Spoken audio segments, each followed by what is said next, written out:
violence and looting continues in the country. Another 633 people have died of COVID-19 in the past day. And while this may not be our highest daily corona death toll rate to date, it's not far from the 844 deaths recorded on the 6th of January. Meanwhile, our already overwhelmed healthcare system has in the past day been flooded with patients. The country's also recorded over 12,500 new cases, and this increase represents a 24.2% positivity rate. Well, let's go back to Silindelo Masikane out in Soweto this morning, who was just saying that there's nowhere left to loot, and she's been following the latest unrest for us. Slee, thanks for coming back to us. What's happening there in Soweto? You were last at a mall where the body of a 14-year-old girl had been found, possibly caught in a stampede. Well, we've moved to Protea here in the south of Johannesburg, and the looting continues. It seems as though people are now targeting the cash build materials warehouse here in Protea. You can see some children leaving. They've caught us. That's where we're filming, and people are stealing material. You can see in the distance there's a van that's been loaded with some planks. It looks like wooden planks to me, and people have been helping themselves to some of the bricks as well here at this cash build facility.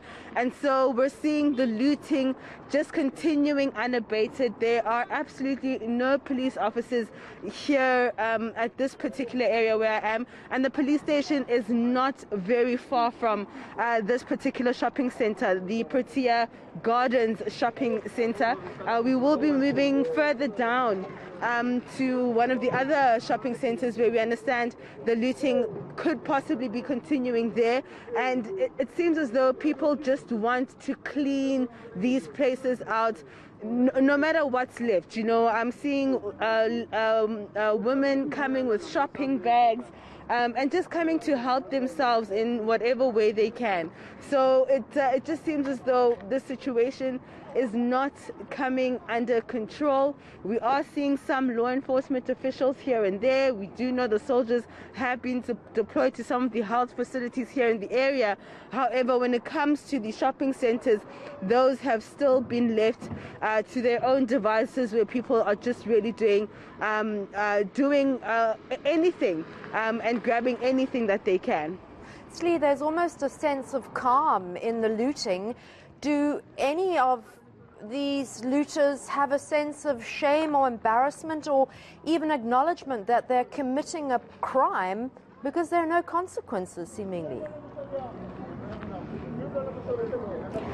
Yeah, you describe it quite perfectly. It just seems as though there's just no fear in terms of what's taking place. People can see that law enforcement cannot arrest the situation. It seems they had that on many occasions we've seen that they have been outnumbered when it comes to these mobs, where they're honestly just looking on, just like the rest of us, almost in complete shock at what is taking place. It seems as though people here are just scouting the situation as well, seeing if there's anything else that they can take. I'm just going to walk inside with my colleague Gift Shabalala to see if there's anybody still inside this cash build warehouse. But people can see that they can do whatever they want. They can continue to loot, that there will be no consequences. We know that there have been a number of arrests. You can see that there's just been a serious loot that's taken place here. The cement, some of it has exploded, it seems, in the rush to grab whatever materials that people could take. And people are quite comfortable. There doesn't seem to be any shame to it. We know that there have been a number of reasons that have been attributed to this. You know, the socioeconomic conditions of South Africans, that lockdown has also impounded some of those conditions, where people are just hungry, they're jobless, and they're just now desperate, and that they just don't have a choice. But I think many South Africans would beg to differ, to say that there's absolutely no excuse for what we're seeing unfolding in the country right now.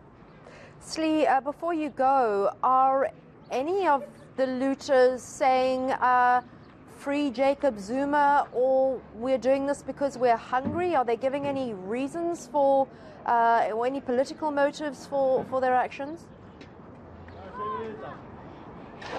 There's been a number of reasons attributed to what we're seeing unfolding in the country. Well, we know that what we're seeing started off with those Free Zuma riots in KZN, where we saw a number of his supporters saying, not only online, but saying that they would be embarking on the violence that we're seeing unfolding to get Jacob Zuma out of prison.